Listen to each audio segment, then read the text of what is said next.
আসসালামু আলাইকুম সুপ্রিয় খামারি ভাই ও বন্ধুরা। আপনাদের আজকে একটা বিষয় নিয়ে আলোচনা করব, সেটা হচ্ছে গরুর ডিস বার্ডিং, যেটাকে আপনারা বাংলায় বলেন মুন্ডিকরণ। অর্থাৎ গরুর মাথায় যে শিং থাকে, সেই শিং জন্মের পরে আর উঠবে না, সেইটাকে বলা হয় ডিসবার্ডিং। প্রক্রিয়াটা ডিসবার্ডিং, এবং এই গরুকে আপনারা সাধারণত মুন্ডি গরু বলে আসলে চিনে থাকেন। আপনাদের বলি মুন্ডি বলে আসলে কোনো জাত নেই।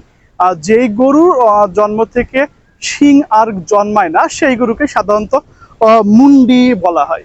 এইটা সারা বিশ্বে ওয়ার্ল্ড ওয়াইড এই প্র্যাকটিসটা হয়। এর কিছু কারণ আছে, যে গরু সাধারণত যদি শিং হয় তাহলে হয় কি, গরু একটার সঙ্গে আরেকটা মারামারি করে, তখন ইনজুরি হয়। অথবা যে গরুর রাখাল, যিনি গরুকে হ্যান্ডেল করছেন, সেও কিন্তু এই শিং দ্বারা আক্রান্ত হতে পারে, যার ফলে সারা বিশ্বেই দেখা যায় যে এই শিংগুলোকে ছোটবেলাতেই যাতে শিং না ওঠে সেই ব্যবস্থা করা হয়। এইটাকে বলা হয়, এই প্রক্রিয়াটাকে বলা হয় ডিসবার্ডিং।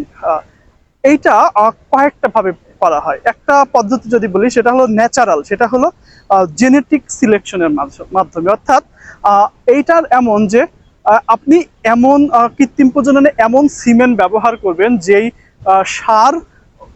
সারের মধ্যে এই জিন অর্থাৎ পোল্ড, অর্থাৎ ওই জেনেটিক্সের মধ্যে পোল্ড বৈশিষ্ট্য যদি থাকে, তাহলে জন্ম থেকেই তাহলে দেখা যাবে যে আর শিং হবে না।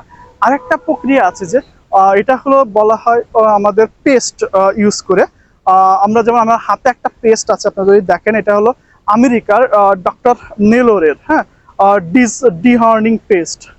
এটার মেইন উপাদান হচ্ছে, আমরা যদি একটু দেখি, সেটা হলো ক্যালসিয়াম হাইড্রক্সাইড আর সোডিয়াম হাইড্রক্সাইডের মিশ্রণ। অর্থাৎ এখানে হলো স্ট্রং ক্ষার, অ্যালকালি ব্যবহার করে ওই যে জায়গাটা থেকে হচ্ছে গরুর শিং গজায়, সেই জায়গাটাতে দিয়ে দেওয়া হয়। ফলে ওই শিং, ওখানকার যে শিং গজানোর যে বার্ডগুলা বলি আমরা, সেলগুলা আছে, কোষ, সেই বার্ডটা হলো ছোটবেলায় এটা ধ্বংস হয়ে যায়। ফলে হয় কি, সেখান থেকে আর শিং গজায় না।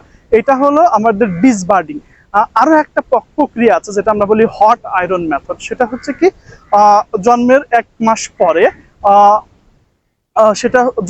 মাস পরে আয়রন অর্থাৎ লোহা, অনেক ইলেকট্রিক ডিহর্নার আছে বা ডিসবার্ডার আছে, সেটাকে তাপ দিয়ে সেই জায়গাটাতে হিট দেওয়া হয়।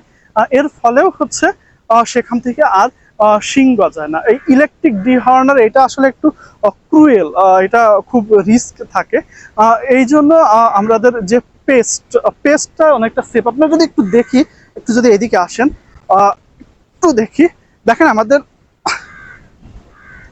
এখানে যে হলস্টাইন ফ্রিজিয়ান গরুগুলো আছে, এই গরুর কিন্তু একটারও শিং নেই, অর্থাৎ সবগুলাই হলো পোল্ড। এইগুলা কিভাবে হয়েছে? এটা হলো ডিসবার্ডিং করা। আমরা ইলেকট্রিক এবং এই পেস্ট, এইটা ইউজ করে ডিসবার্ডিং করি। সাধারণত আমরা বর্তমানে হলস্টাইন ফ্রিজিয়ান যেগুলো আছে, সেখানে পেস্ট ব্যবহার করে আমরা ডিসবার্ডিং করছি, এবং কিছু কিছু ক্ষেত্রে আমরা পোল্ড জেনোটাইপ এমন সিমেন্ট ব্যবহার করেও কিন্তু আমরা ব্যবহার করছি, যাতে ছোটবেলা থেকে ডিসবার্ডিং না করা হয়, মানে অর্থাৎ শিং যাতে না ওঠে।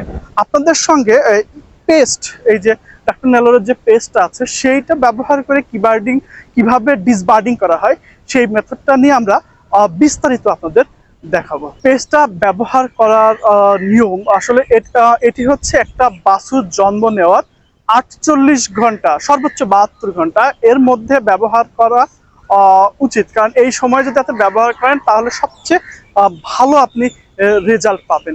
এটি ঠিক জন্মের পরে বাছুরের যেই জায়গাতে শিং গজায়, সেই জায়গার লোমগুলা কেটে এই পেস্ট জাস্ট আপনি লাগিয়ে দিলেই ওখানকার যে কোষ আছে, সেটা মারা যাবে, এবং আরো সেখান থেকে কোনো শিং গজাবে না ভবিষ্যতে। এই পুরো বিষয়টা চলুন আমরা একটা ভিডিওর মাধ্যমে দেখি, যে কিভাবে পেস্টের সাহায্যে আপনি ডিসবার্ডিং বা মুন্ডি করবেন। চলুন আমরা ভিডিও দেখি। আমরা ডিসবার্ডিং করার জন্য যে বাছুরটি নিয়েছি, সেটির বয়স হচ্ছে 48 ঘন্টা, অর্থাৎ 2 দিন। প্রথমেই দেখুন, আমি আঙ্গুলের সাহায্যে আমি ওই বার্ড অংশ, অর্থাৎ যেখান থেকে শিং গজাবে সেই অংশটা অনুভব করার চেষ্টা করছি, এবং একটি ধারালো কাঁচির মাধ্যমে সেই অংশের পশম লোমগুলা আমরা কেটে দিচ্ছি। এর কারণ হচ্ছে যে পেস্টটি আমি ব্যবহার করব সেটি যাতে সরাসরি মাথার ওই ত্বকে অর্থাৎ ওই বার্ডের ত্বকে ব্যবহৃত হয়, তার কারণে কিন্তু আমি কাঁচি দিয়ে ওই অংশের পশমগুলো কেটে নিচ্ছি। একটু ধারালো কাঁচি ব্যবহার করবেন, তাহলে সবচেয়ে ভালো হবে। আমাদের এক অংশের পশম কাটা প্রায় শেষ। এইবার আমরা অপর অংশের ঠিক একইভাবে কাঁচির সাহায্যে অপর অংশের পশমটাও আমরা একইভাবে কেটে নিব। আবার বলছি, একটু পশম কাটতে হবে যাতে ত্বকে ব্যবহৃত হয়।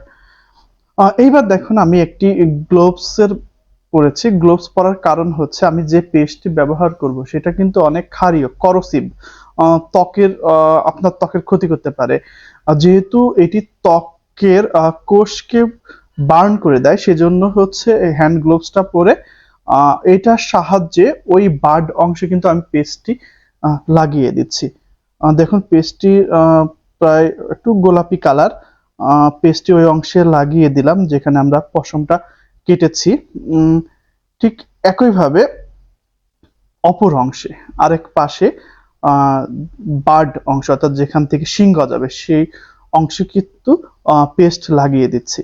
আপনারা একটা জিনিস বিষয় লক্ষ্য রাখবেন, এভাবে কিন্তু কয়েকদিন লাগিয়ে রাখতে হবে, শুকনো রাখতে হবে, কোনো পানি ব্যবহার করা যাবে না। এই বিষয়টি একটু লক্ষ্য রাখবেন যে কয়েকদিন যাতে ওই অংশটি শুকনো থাকে।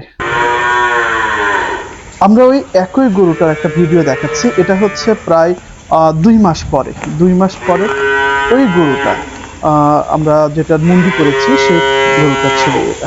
আপনাদের আরেকটা বিষয় ক্লিয়ার করি, হয়তোবা আপনাদের মনে প্রশ্ন আছে যে এটার দাম কেমন, এটা কতগুলা গরুতে ব্যবহার করা যায়। আমরা এই বিষয়টা একটু ক্লিয়ার করি। আসলে ডিসবার্ডিং যে পেস্টগুলা, এগুলা সব হচ্ছে বাহিরের প্রোডাক্ট। যেমন এটা হচ্ছে ডক্টর নেলোরের, এটা আমেরিকান ইউএস এর প্রোডাক্ট, বাইরে থেকে এগুলাকে আনা হয়। এটা 115 গ্রামের একটা কৌটা। এটা দিয়ে আপনি 35 থেকে 40টা গরু কে ডিসবার্ডিং খুব অনায়াসে করতে পারবেন। এইটার দাম বর্তমানে যদি আমরা বলি তাহলে প্রায় 3200 থেকে 3300 টাকা বর্তমান দাম। এই দামগুলো আসলে উঠানামা করে যেহেতু বিদেশ বাইরে থেকে আনা হয়। আরো আপনারা অনেক ধরনের প্রোডাক্ট আছে, সেগুলো ব্যবহার করতে পারেন, তবে আমরা এটা ব্যবহার করি এবং এটার থেকে আমরা সর্বোচ্চ রেজাল্ট পেয়েছি। ধন্যবাদ।